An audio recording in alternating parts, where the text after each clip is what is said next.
भैया पूछो। जी, इस बार के जो महाकुंभ जो लगने वाले हैं उसमें अखाड़ा परिषद के जो अध्यक्ष हैं उन्होंने एक विरोध किया है कि मुसलमानों को दुकान न दिया जाए। इस अच्छा पर है, क्या प्रतिक्रिया? बहुत उचित है, उत्तम है। जिन्हें सनातन संस्कृति का ज्ञान हो, हिंदू धर्म के बारे में पता हो, देवी देवताओं के बारे में पता हो, पूजन पद्धति के बारे में पता हो, पूजन की सामग्री की कितना सम्मान करना चाहिए इस बारे में पता हो, उसी को ये कार्य दिया जाए तो ही उत्तम है। अब जिन्हें इस बारे में पता ही नहीं है वो अगर विक्रय करेंगे तो निश्चित रूप से नाश ही करेंगे, उल्टा ही करेंगे। तो कई थूक कांड मिले, फलों के ऊपर ना जाने गंदगी चिपकाते हुए मिले, एक जगह पेशाब कांड मिला।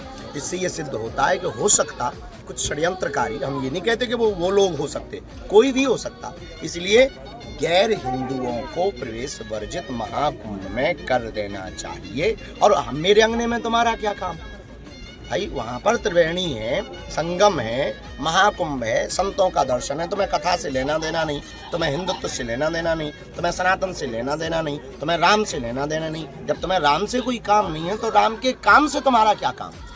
इसलिए उचित है। महाराज जी, कवर्धा में मंदिर स्थापना हो रही है, उसके लिए पहुंचे हुए हैं। जी, आज कवर्धा में भूमि पूजन है, बागेश्वर हनुमान जी के मंदिर की प्राण प्रतिष्ठा होनी है। अग्रवाल परिवार, यहाँ के सभी प्रियजन मिलकर के, हमारे प्रिय भैया शर्मा जी, आपके जो छत्तीसगढ़ के डिप्टी सीएम हैं, आप मिलकर के सब बहुत उत्साह के साथ में सनातन संस्कृति, छत्तीसगढ़ के विकास के लिए, सबके विकास के लिए, छत्तीसगढ़ की उन्नति के लिए, यहाँ पर भेदभाव को मिटाने के लिए, पिछड़े लोगों को आगे लाने के लिए तरह तरह के प्रयोग किए जा रहे हैं। उसी एक प्रयोग में ये प्रयोग है। मंदिर का उद्देश्य केवल इतना है कि लोगों को अंधविश्वास से बचाकर हनुमान जी से जोड़ा जाए। महाराज जी, एक खूब बात चल रही है, बटोगे तो कटोगे, इस पर आपका क्या है? हाँ, बहुत सही है, उसमें कोई संदेह नहीं। देखो, अगर हम अलग अलग रहेंगे तो टूटेंगे। 40 करोड़ की जनसंख्या वाले देश में जब 3 करोड़ की जनसंख्या के देश के 300 लोग मात्र आए और उन्होंने गुलाम बनाया, वो थे इंग्लैंड के लोग। 300 लोग आए थे और 40 करोड़ की जनसंख्या वाले देश को उन्होंने गुलाम बनाया था। सिर्फ एक सूत्र पर, फूट डालो,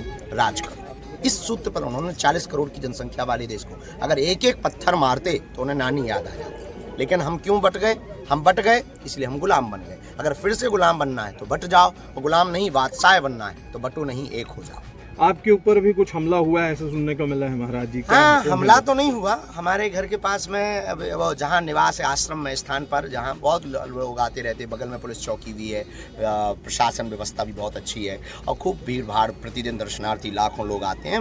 वहीं निवास के पास में कोई 3 संदिग्ध लोग पकड़े गए, उन पर इन्वेस्टिगेशन जारी है, उनके ऊपर मुकदमा भी दर्ज हुआ। अभी रिमांड में भी उनको लेने वाले हैं। कुछ हथियार वथियार उनके पास मिले हैं। कोई याकूब, कोई ऐसे खान, मुबीन खान नाम का एक लड़का भी उसमें पकड़ा गया है। धर्म विरोधी लगातार लगे हुए हैं, उससे हम डरते नहीं हैं क्योंकि हम गीदड़ नहीं हैं। हमने जब कफन बांध लिया है कि हमें सनातनियों को एक करना है, हमें भारत को भव्य बनाना है, हमें जात पात और भेदभाव को मिटाना है तो मिटाना है। अब जितने रोड़े आएंगे, हमारे महापुरुषों ने तो जेल की यातनाएं सही हैं, हमारे महापुरुषों ने तो न जाने कितने कितने दुत्कार सहे हैं। हम छोटे से एक तुच्छ से सिपाही हैं सनातन के। अगर उनको लगता है उनके हाथों हमारी लिखी होगी तो देखा जाए। धन्यवाद। Thank you.